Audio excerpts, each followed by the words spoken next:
I'm going to introduce our guests for this evening, who are going to come and give a talk about fan ownership and their experiences of it. And then once they've all finished, there'll be an opportunity to ask them some questions before we move on to a Q&A of our board.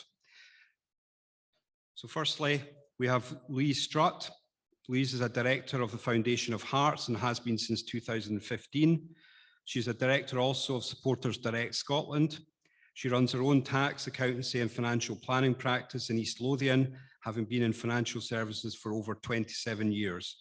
She is a fellow chartered financial planner and a fellow chartered tax advisor.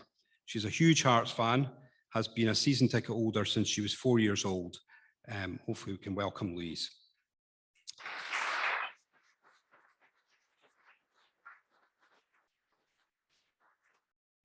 Next to Louise is David Nicol. David joined the St Mirren Independent Supporters Association board in 2015 and helped deliver their joint bid for fan ownership at St Mirren. David developed a financial model and contractual framework that underpinned the 2016 deal, which saw Gordon Scott and SMISA jointly take majority ownership of the club, with a long-term agreement for SMISA to take sole control. David subsequently joined the St Mirren board after the takeover, initially on a temporary basis, and was then elected by the SMISA membership to be the Supporters Trust first representative on the club board. David sat on the board between 2016 and 2020. David also sat on the Supporters Direct Scotland board between 2017 and 2019, helping establish the governance and financial strategy for the first years of SDS's operation as a standalone organisation.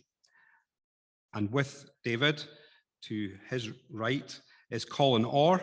Colin has a background in media, PR and communications, and was a member of the SMISA board from 2014 until earlier this year. He was part of the group alongside David, who helped negotiate the first stage of SMISA's purchase of the majority shareholding of St Mirren in 2016, and led the communications campaign that saw almost 1,400 fans sign up. He was later part of the group which negotiated the second stage of the purchase in 2020 and helped draft the terms of a shareholders agreement, which is now in place as the governance model at the club. If you can welcome David and Colin, and they're all going to join us.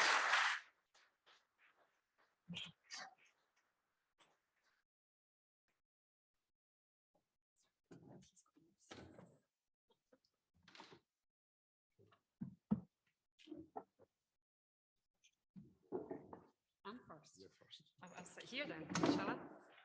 Hello, hello. Normally, I'd be singing into one of these, so I'll spare you from that. Hello, everyone. Thank you so much for having me along tonight. I appreciate you've got quite a lot going on with your own organisation at the minute, but I'll try and cheer you up a little bit and just give you a wee bit of hope that you should just keep going. Fan ownership is absolutely the best thing for Scottish football as far as I'm concerned. Obviously, I was introduced there. Thank you so much for that very kind welcome.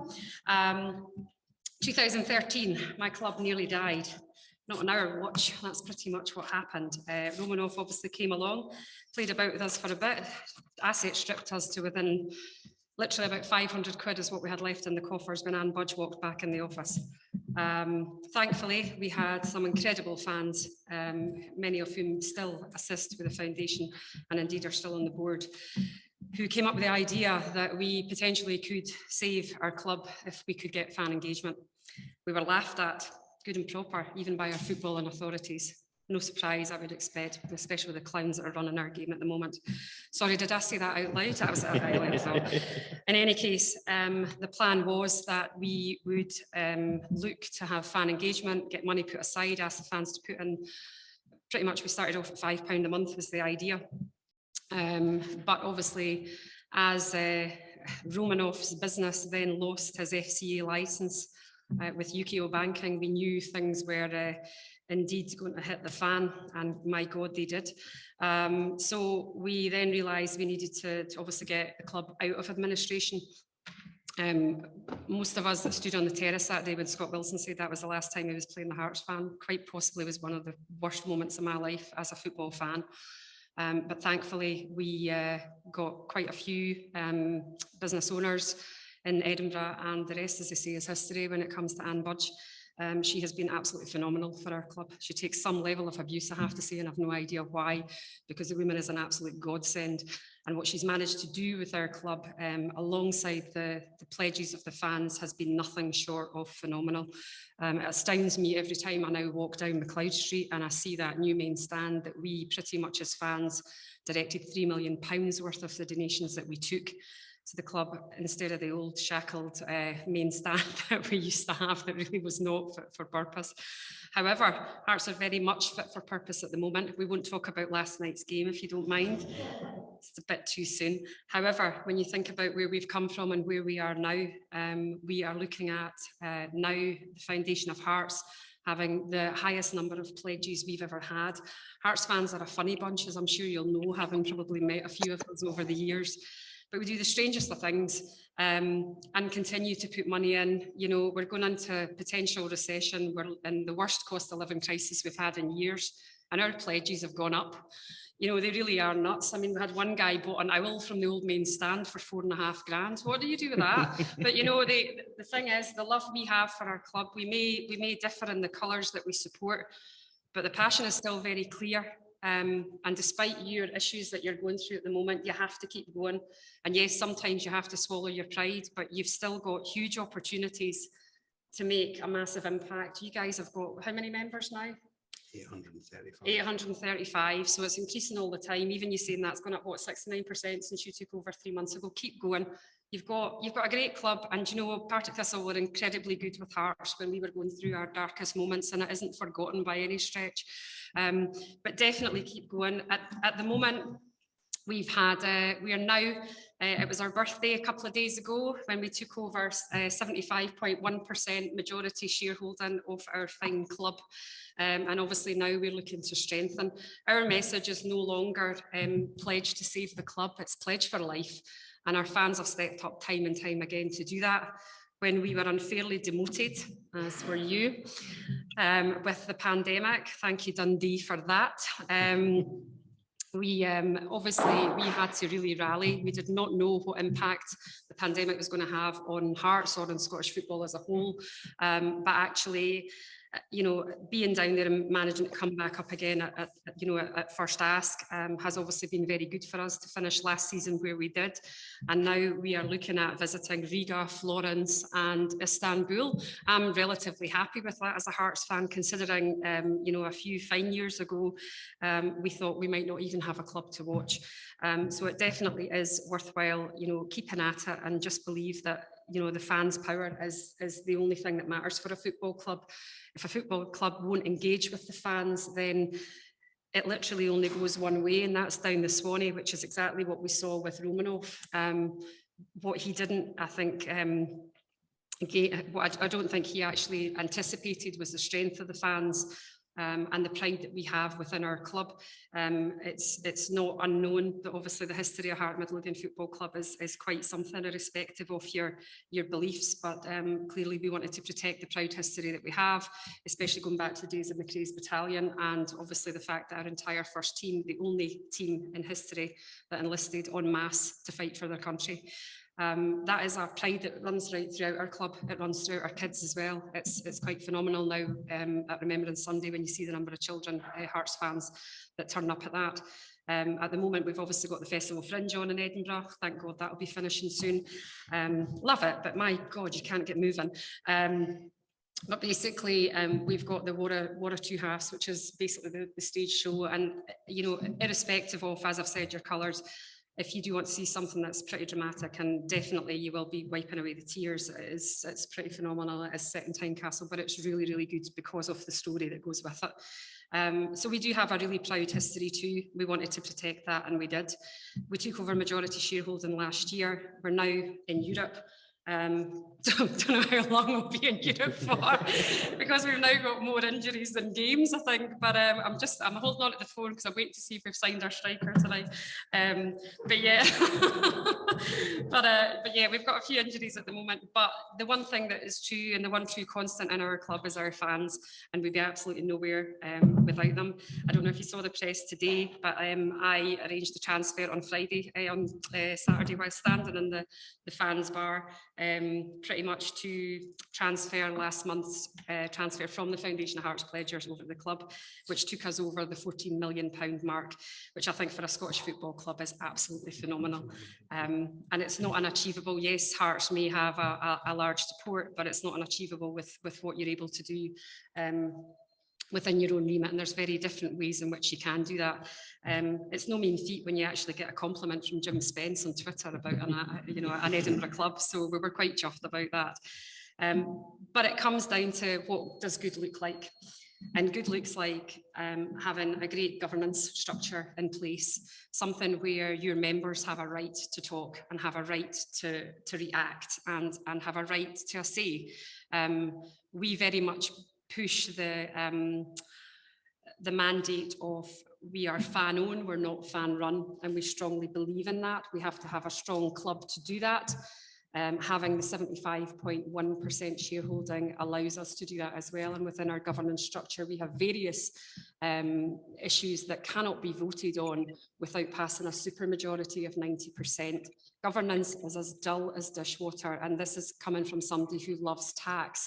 So, it really does take a long time to pull through to make sure it is right, to make sure the I's are dotted and the T's are crossed. And we spent many a night past midnight at Tynecastle battering forward between the club and the foundation as to what would be best for us. We believe we got it right. However, we have a working together agreement where if there are things that need to change, they can, but very much with fancy. So our supermajority issues are things like moving from Tynecastle, changing the name of the club, changing the shirt to green. It is actually written in there that it can't happen, so we are that petty. But joking aside, there are a lot of good things within there to ensure that the prosperity of Heart Midlothian Football Club is there for generations to come, because that is what you're doing it for. We all come to watch football. Granted, you want delightful, nice football. Doesn't always happen. Like I say, I've been a season ticket at Heart since I was 4. I've seen some pretty horrific seasons. But when the good times roll, they're really good. And you need to make sure that you have that fan engagement. You need your good communications. You need your trust between the board, both of your supporters organisations and also of the actual club. If they don't listen to the fans won't turn up and you won't have a club. It really is as cutthroat as that. And really, what is your end goal? Well, your end goal is to make sure that Partick Thistle is here for you. And you really need to push forward with that. It's difficult. I understand the position is very difficult from the limited information that I know. But certainly, there is only a small period of time where the selected recipient of your shares can continue to ignore one of your biggest fan movements. You will have the opportunity, I understand from what I know, and correct me if I'm wrong, but if they don't have the proper governance in place, for example, you need to have your membership rights in place straight away. Clearly, the governance around actual data protection and knowing who your fans are and who your supporters are. My understanding is you qualify as a beneficiary of them if you're a season ticket holder. I don't understand how they've got season ticket holders to confirm that if you've not actually been asked that you can be a member, as far as I understand. Little things like that are really important to button down. And I think because of that, you have to just keep going. At the end of the day, you are the people that matter to this club. As much as we always say our legends are on the park, sometimes, Hans Eskilsson, God.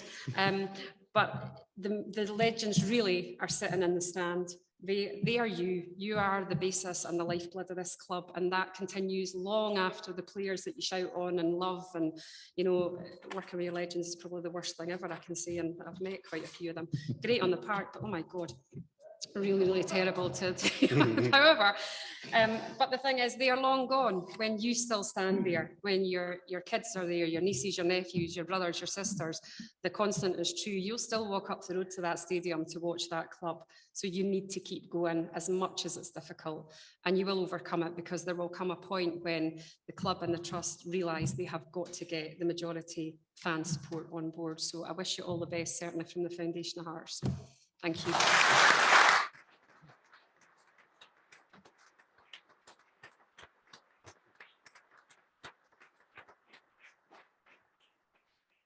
Thank you to Louise for that. That was quite inspiring. I think one of the best definitions I've ever heard of a football club is it's nothing more than a collection of shared memories. And I think that came through from your points you made there. Moving on to David and Colin to give us St Mirren's perspective. Good evening, everybody, and thank you very much for inviting us along. I think I would definitely echo a lot of the sentiment from Louise's presentation there. I think when we sort of set out to do our deal, I can't remember who it was that made the comment, but somebody said there are only two people that want to own football clubs, crooks and the fans. That's it. I think what I'll start by doing is giving a little bit of a background to our situation, how we came about. There are some parallels with, I guess, the situation you guys have, and there's some things obviously that challenges you've got that maybe we didn't, and maybe we have some different ones. So we've got a little bit of background, and then a little bit about how we did our deal, and then Colin will go on and talk about how that sort of changed over time, a bit of the governance, and I can talk a little bit about the experience of being on the club board. So, I mean, St Mirren and Partick Thistle are very similar clubs in a lot of ways, and you know, kind of the background in our history, and you know, a lot of probably shared memories, to borrow the phrase. Our fan ownership story probably started actually in the mid-90s. There was a guy tried to buy the club, a guy called Reg Brealey, who was the aforementioned crook, and a consortium of local businessmen fronted by Stuart Gilmer basically mortgaged their businesses to stop him taking over. Fast forward a few years, the Supporters Trust was founded to support that. So around 2002, Supporters Trust sort of, it was just really to help the club with small things. It wasn't making any real significant contributions, but here and there, you know, funding, you know, kind of equipment for the youth academy, things like that, important things, but things the club couldn't afford. And at the same time took a small shareholding. That board actually did a really excellent job of stabilising the club.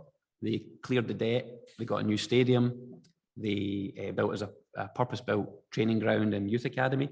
So did an excellent job of actually bringing the club up to a really good level. And then in 2009, they said, okay, we've 15, 16 years, we've done our bit, we'd like to sell the club. And they put the club up for sale for £2 million for 52%. There were no real, over a period of time, there were no real kind of serious bids. The only two worth mentioning was a failed attempt at fan ownership called 10,000 Hours. And the key failure there was the guy that was fronting that kind of openly admitted he wasn't a football fan. And I think he lost a lot of credibility early on. There was a group of Argentinians that were interested, one of whom turned out was on Interpol's watch list. So again, crooks. And then the club got relegated in 2014, 2015. So the club had been up for sale for 4 or 5 years at this point. And in fact, Colin reminded me on the way here that we got relegated effectively by a 3-0 defeat at Firhill. So you played your part in our fan ownership story. The board then, that existing board formed by Stuart Gilmer, approached SMISA to say, would you look at another bid at fan ownership? So that was start of 2015. And it took us about 18 months to do the deal. So it took a long time. There's a lot of things that we had to consider. SMISA at the time was a fairly small organisation. It only had maybe 50 or 60 members, and it had a 3 or 4% shareholding in the club. And really we needed to sort of tool that up for what was going to be a serious investment and financial decision. So we did the initial deal in 2016, and what we actually did is we partnered with a local businessman who had been on the board before, called Gordon Scott. The deal that we eventually did was for £1 million, and we took 68% of the club. That was split. So Gordon put up about 2/3 of the funding, and SMISA put up the other third. And so then those shares were split on that pro rata basis. And that took Gordon's existing shareholding from 8% to about 52%. And it took SMISA's from 3% to about 28%. So the first phase of the deal was kind of pro rata split, and Gordon was the majority shareholder, was running the club, but we were the kind of junior partner at that point, with a long-term plan to buy out Gordon's shares and become the majority fan owned, become majority fan owned. So for that initial payment, that initial 300,000 or 350,000 that we had to fund. We had some legacy funds that we could use for that, but also we had to have a significant fundraising drive, and the objective was to recruit 1,000 members at £12 a month. That was our target. We had different levels of membership, but we based it kind of on the main membership level. We set it at £12 because we thought it was a nice split. We had £10 a month that went towards that fundraising target, and £2 a month we put into what we called the members pot. So every month, and then I think we changed it every quarter, the members would vote on what all of those collected £2 would be spent on, put forward various projects. And it was a really good way to, one, invest things in the club, again, things that the club just couldn't afford to do, didn't have capacity to do. And two, it gives it some engagement. We're looking at a kind of long-term plan here. You want to have a good reason to be talking to your members and to be engaging with them, giving them things to vote on, etc. And so that £2 spend, actually, it became really quite powerful. The first thing we did with it shortly after we took ownership of the club was we built a platform at the back of the main stand, so that supporters who use wheelchairs could have a really great view of the pitch. They're up there, they're covered by the stand. So normally, you know, supporters in wheelchairs are in the little bus shelter things at the side of the pitch, and it's not really a great view, and they're exposed to the elements. So we're really proud that one of the first things we did was actually to help probably the fans that were getting the worst deal. We funded a new 4G academy pitch that was made up of sort of several quarters worth of funding, but that was something, again, the club wanted to do, but obviously it's very difficult for clubs to find that in the budget. Another really excellent use of it was what we call community season tickets. So we bought a batch of season tickets, I think it's 20 or 25 season tickets, and every game the club could then allocate those season tickets to a different charity, community group, football, boys club or girls club or school or whatever it might be. So you get, it's a great way for driving engagement. And we also funded some pre-match entertainment for the kids. So before the games, there's sort of bouncy castles, face painters, these kind of things. So at least, you know, when the kids come, there's no guarantee of entertainment on the pitch, but at least they come and they get a little bit of enjoyment, and hopefully they enjoy coming to watch the football and they associate good memories with that. So as I said, the target was to get 1,000 fans, and in the end we actually got nearly 1,400. And the first 4 years went really well. We paid up the payment that was due. We set up the communications and the governance to start, and then the club was promoted back to the Premier League. We were profitable for 4 or 5 years in a row, and then the journey moved on. It did indeed. So I suppose one of the key issues that we thought you guys would maybe be interested in hearing a bit more about is the governance model, because I know there's obviously a hot topic among Thistle fans at the moment.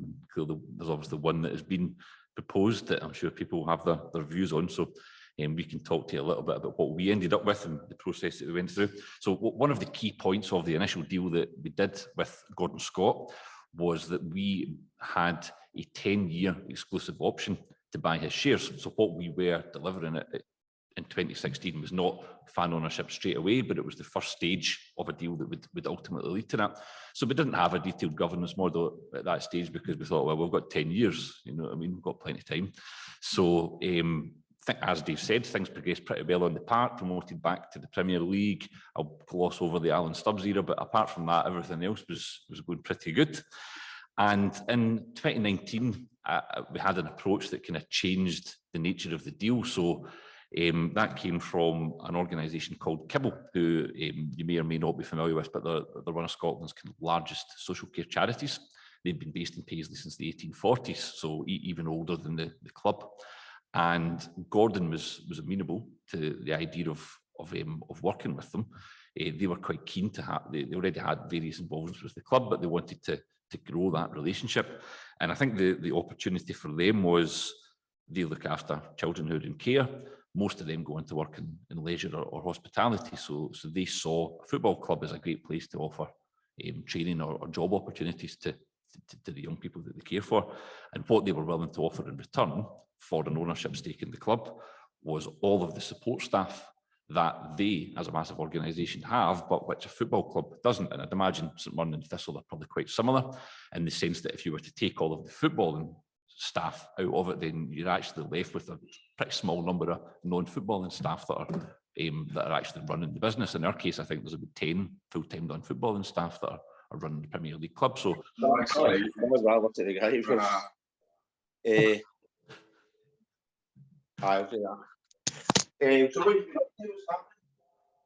No, what? So what Kibble were willing to offer was, you know, talking about support staff and things like PR, marketing, legal, finance, property, building maintenance, that kind of thing that the club didn't necessarily have on staff. So Gordon was very amenable to the deal. I think he saw an opportunity for this to maybe grow the club's operations beyond, you know, maybe what he could do on his own. So SMISA, we were asked to speak to them, and, you know, certainly a bit suspicious at first, but I think after having spoken to them, we did eventually kind of agree an idea in principle.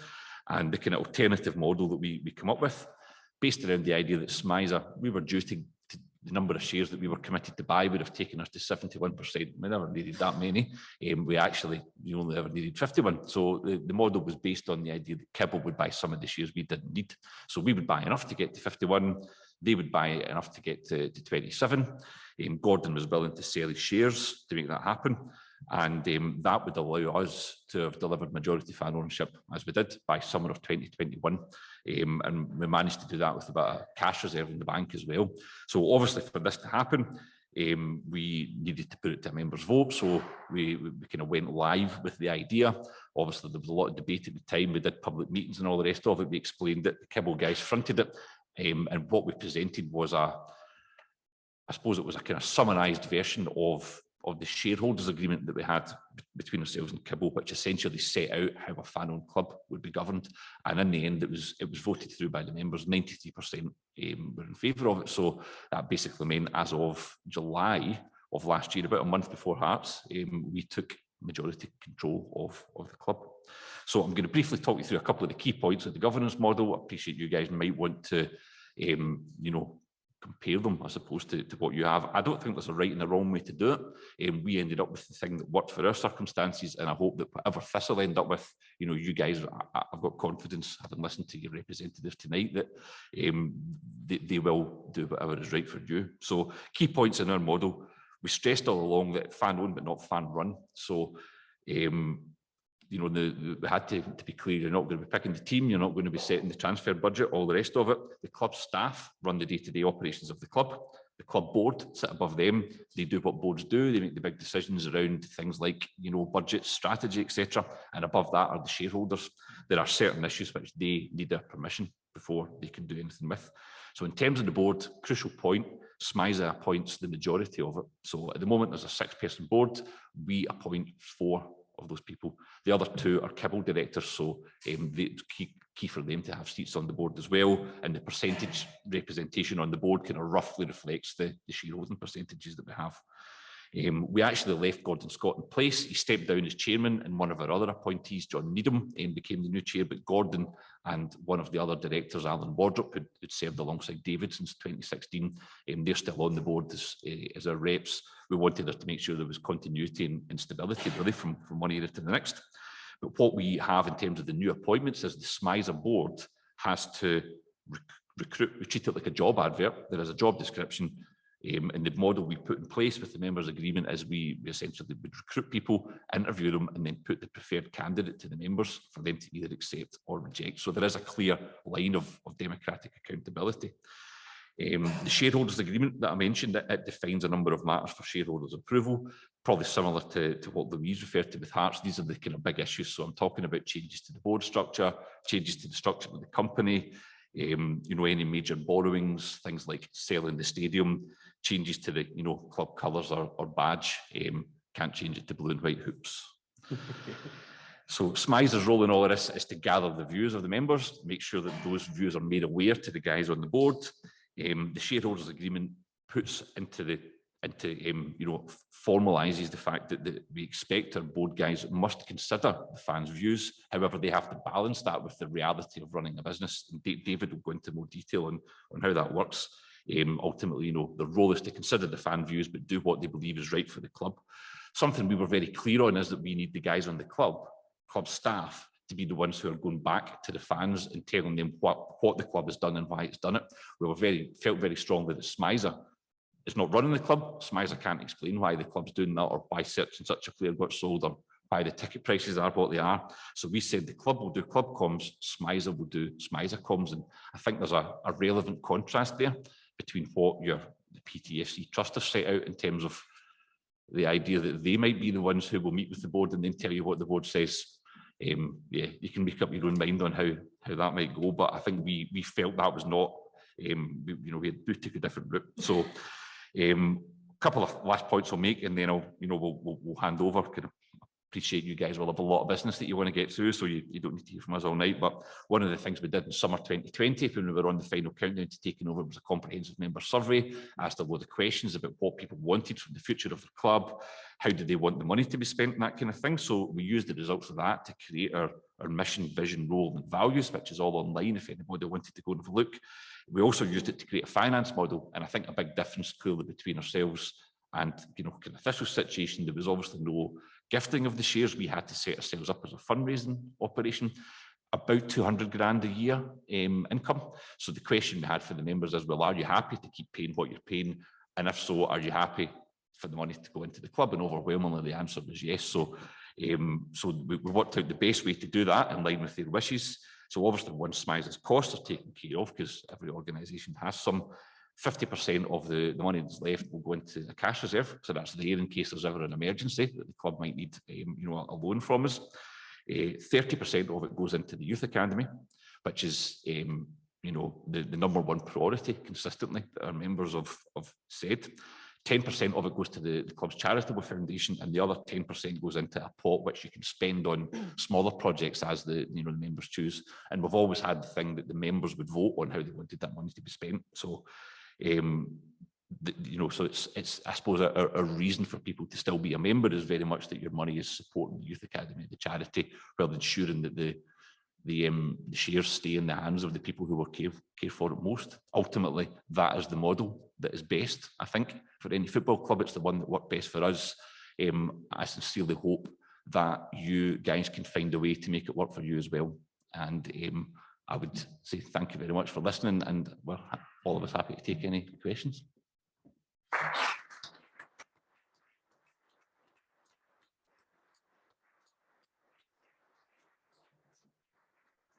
Thank you to David and Colin there. That was fantastic. We did recognise, I was exchanging glances with my fellow directors because we recognised quite a lot of what both of you were saying with proposals that we made during the process. So it's good to know that we weren't a million miles away. Also, I should say to David actually that he is the most quoted person at Jags Foundation board meetings, because and not with a myriad of different quotes, only with one quote, which I think was, we thought we were at our lowest time, we thought we were out of the game, and 6 months later we were in the boardroom doing the deal, which I think is something that we all remind ourselves of often. So I just want to open it up to the floor and ask if there's any questions for any of our panel.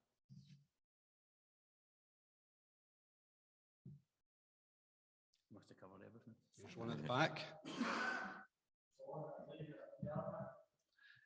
Yes, that's true.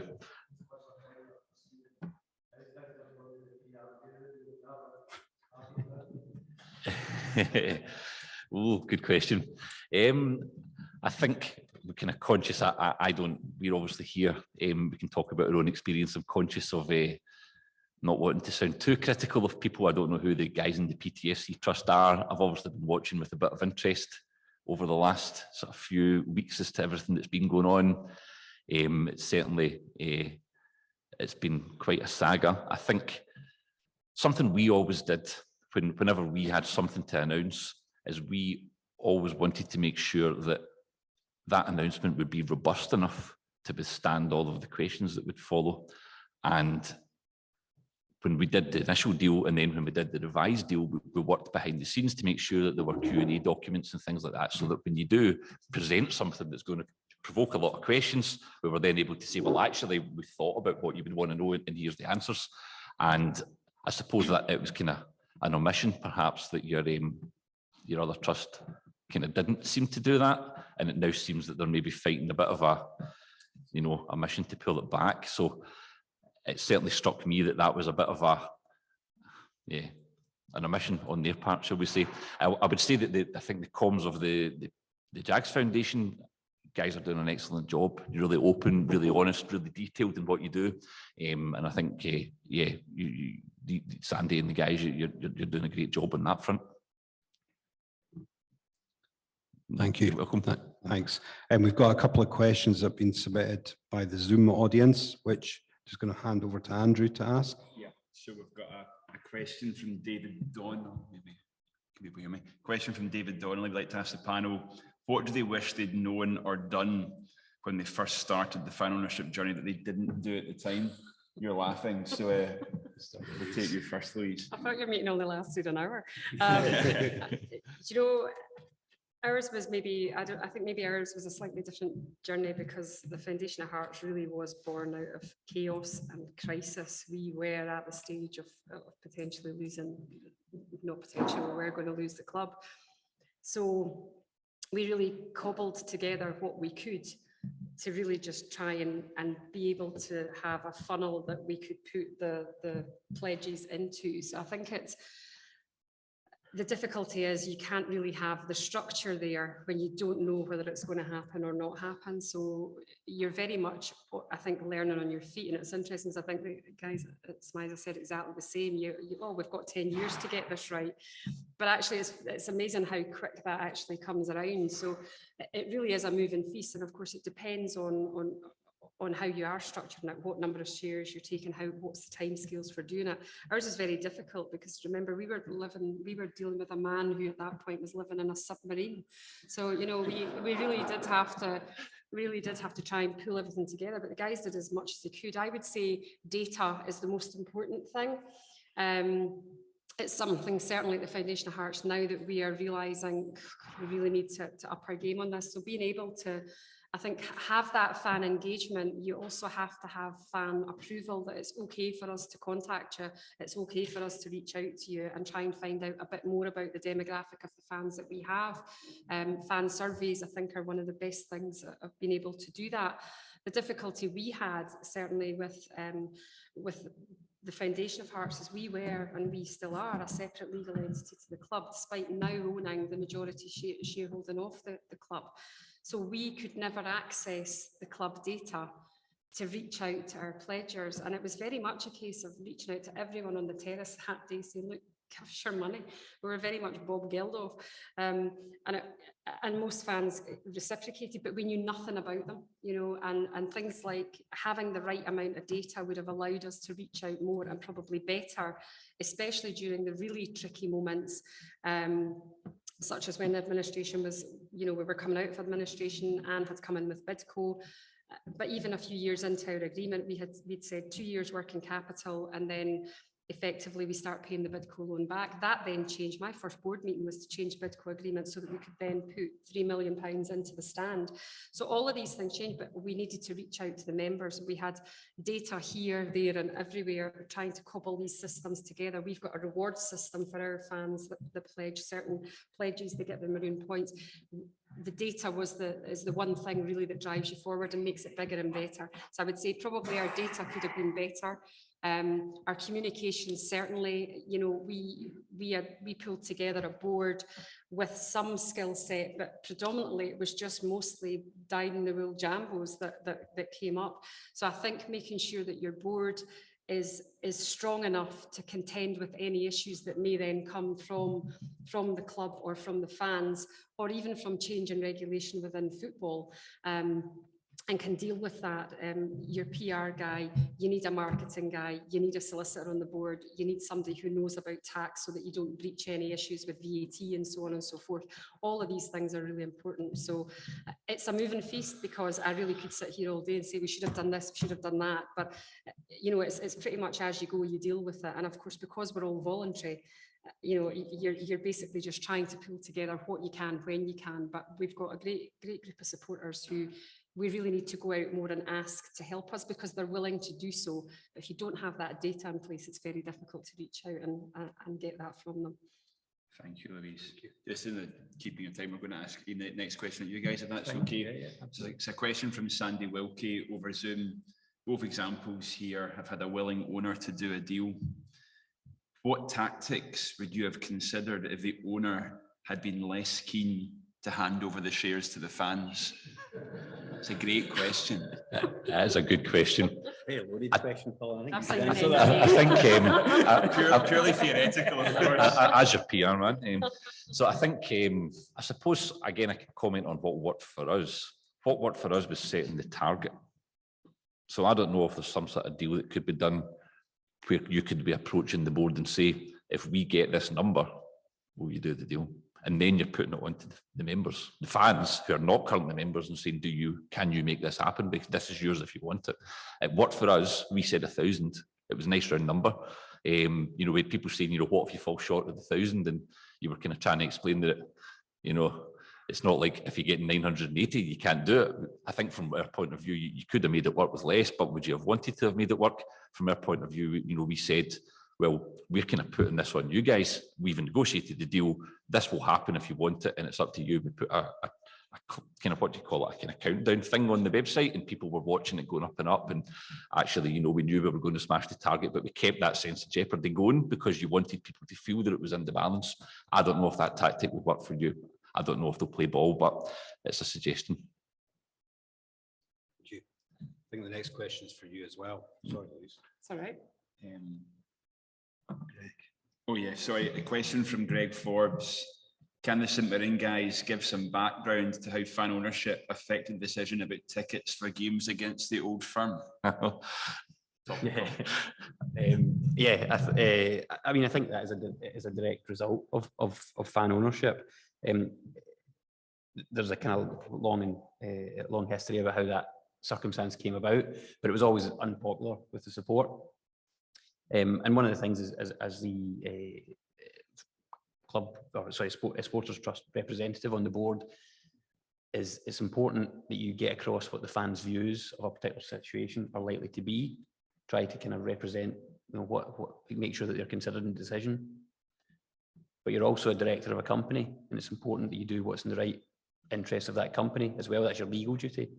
So that's where having a fan representative of the board is a really powerful thing, because they can come to that board meeting and they can present the case, and then the board will vote on it, bearing in mind the legal implications of what you might have to decide to do. And so when that decision was initially taken to give both end stands to Celtic and Rangers, it was done more with the fact that the club had come through quite a significant period of transition.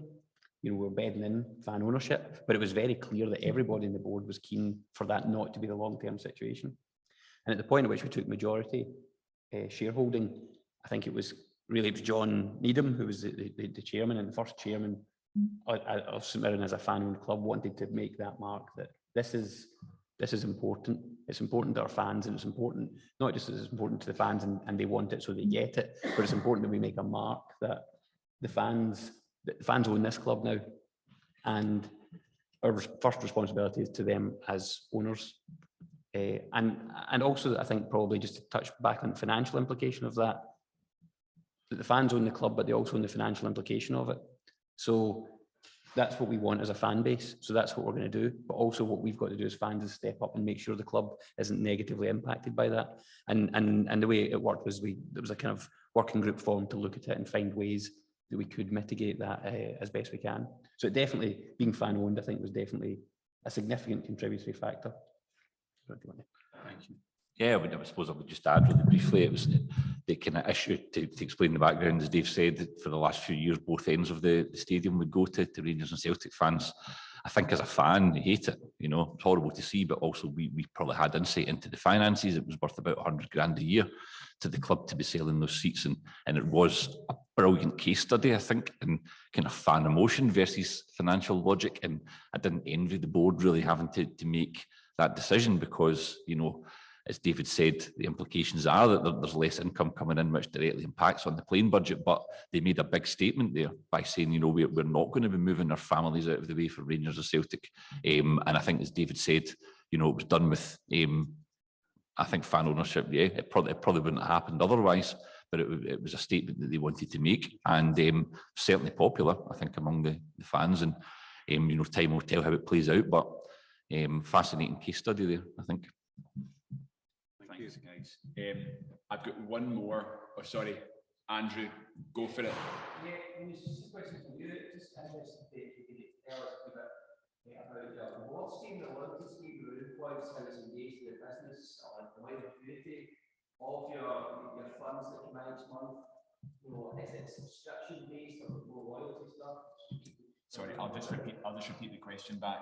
Andrew Donnelly has asked a little bit more detail about the Foundation of Hearts reward and point scheme. Yep. So basically what we came up with at the outset, which has been fantastic, and Gary Halliday, who has been prolific as a board member and now as a director of members affairs, came up with the idea for the reward scheme. Him and Alistair Bruce, who do an absolutely phenomenal job on running the actual awards. So pretty much on the basis of our cup wins, so there's not that many of them to be fair. But basically we cross obviously 2012 once you get to that membership, every Hearts fan knows that one. And effectively the points reflect the score on the day. So to get to your 2012 membership, you've got to have 5100 points. Outside the Hibs fans are red, but you basically get points by your pledge. So most of our pledges are predominantly within the £10 and £20 a month, but they go up to £51, £100, £200. We've got some that are still pledging and go up to £500, and we get a lot of one-offs and even legacies left, which actually the legacy was the one that actually funded the Memorial Garden, but now sits under the stand at Tynecastle. But our awards was based on, for every pound you put in, you get 1.5 room points back, and you build these up. So once you got to, I think it was sort of 100 points, one of these discount cards you can use in shops around about, sort of locally or whatever, and you get your discounts off it. So that was the first thing. I don't know if you recall, when we first kind of set up, one of the things that we pushed towards was actually having the third kit. This was the foundation kit. The only kit I think we've already ever played in that we've never beaten. So I think we should go back to that rather than the maroon shorts and nonsense that we keep having. But the foundation kit was an absolutely amazing success, and we set a limit on your points, so you had to have pledged a certain amount by that point, and not what the capacity of it, because you might recall we've got every single pledge in that kit. So we had 8,000 old names at that point actually on the foundation kit. That encouraged the pledge massively. It really made them buy into what we were doing, and it really ramped up the membership hugely in the very, very early days. A huge amount of effort and you know, to try and get it out there, and also get, you know, club agreement. I don't know, we're on at that point, and the line still off the strip with all our names on it. But it was absolutely fundamental in pushing the rewards, pushing the rewards forward. The next level that we get to is once they've got 1,000 maroon points, we give them a plot ceremony at Tynecastle. And every fan who reaches 1,000 points comes into Tynecastle with a guest. We pretty much do them on a Sunday morning. We'll have players along, maybe Anne or Robbie will come along as well. We're now got Eva coming along from the ladies team too, which is fantastic. Joe comes along regularly. We can't get him to shut up either, but he is brilliant.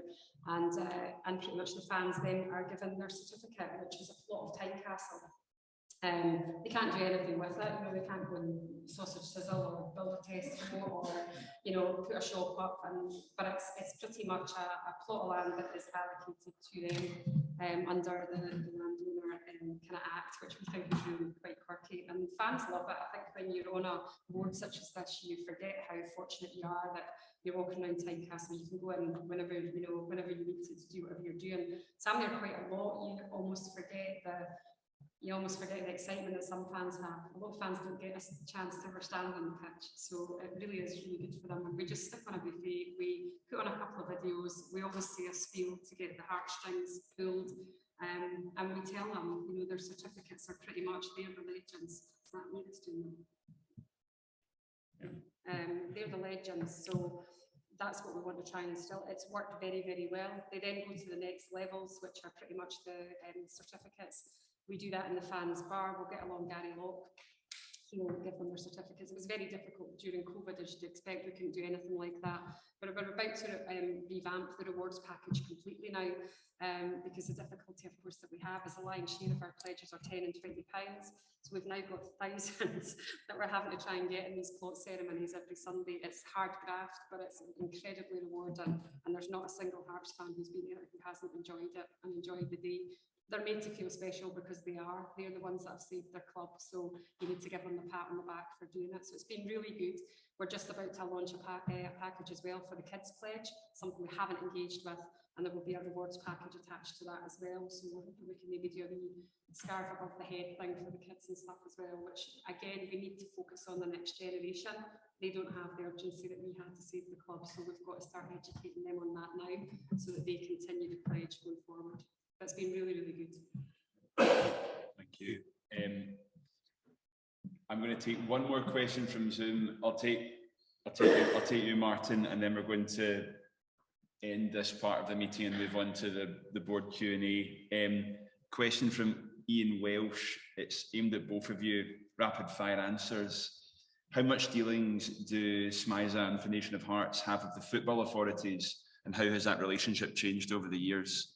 You guys want to?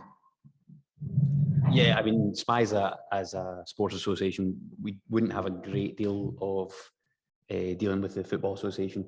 The main body, that's authority we would talk to would be Supporters Direct. Really, that would be probably I would say the club, as Colin mentioned, very much fan owned, not fan run. So if there's dealings with the football association, that would be run through the club. It's pretty much the same at Hearts. We're fan owned, not fan run. We have our directors that sit on the board of the club as well, so they're involved in every decision that is made, and obviously that's cascaded back to us. So directly we don't. It's a club issue. Perfect. One last question from out the room. If you just shout the question down, I'll repeat it.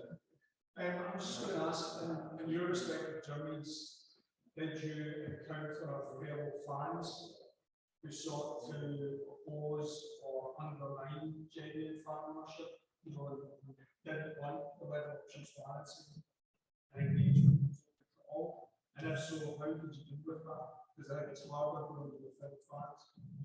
Great. So, guys, the question there is, in the journey for SMISA and Foundation of Hearts, did you come across fellow fans who, were seeking to obstruct or undermine, or weren't willing to hold up to the sort of normal principles of what good fan ownership looks like? And if that was the case, how did you go about dealing with that? I guess the short answer is not really, probably not at all. I suppose we were maybe fortunate when we come forward with the initial deal. We were kind of the only show in town, really. I mean, don't get me wrong, you had scepticism. You had some people asking, well, how will fan ownership work? How will you fund the club? But those are pretty easy questions to answer, because at the end of the day, it would just run as a business, same as it always has. I think certainly with the second stage of the deal, there was a little bit of scepticism about why would Kibble want to be involved in a football club. But I think, you know, we and the Kibble guys were able to explain why we felt that model was the way to go. So no, sorry, but I'm not sure we've quite got any relevant experience there. As I say, not everybody agreed. There will always be cynics when you're in there. You get criticism. It can sometimes hurt a bit more because you know you're giving up your own time to do it. But I don't think there's ever been anybody who was agitating against the idea of fan ownership. I think now that we're there, you know, it's fairly well received. I think from Hearts' point of view, the biggest thing for us was actually pulling together the different fan groups. We all had the same goal in mind, heading towards fan ownership. But clearly, the foundation was the front runner, and I don't think it took very long, to be honest, for those other supporters groups such as Save Our Hearts and, to be fair, Gary and Kai. So I headed up them and was very much back in the Foundation of Hearts, and managed in good faith to pull together all of the fans groups. Do we have fans that seek to obstruct? No, but we do have fans who are well within their rights to hold us to account for what we're doing. We are collecting, considerable amounts of cash that we're handing over to the club every month. I don't think constructive criticism is a bad thing. Your vote tonight basically had no one voting against. We do have people voting against because they've all got different opinions, and we have to respect those. But there is not a Hearts fan really now. I don't think that we turn around and tell you that fan worship is absolutely not the best thing for us to do. Okay, thank you to Louise, Colin and David. And I hope you get your striker, as long as it's not one of our strikers. Nothing's been said now, so come on. So wait.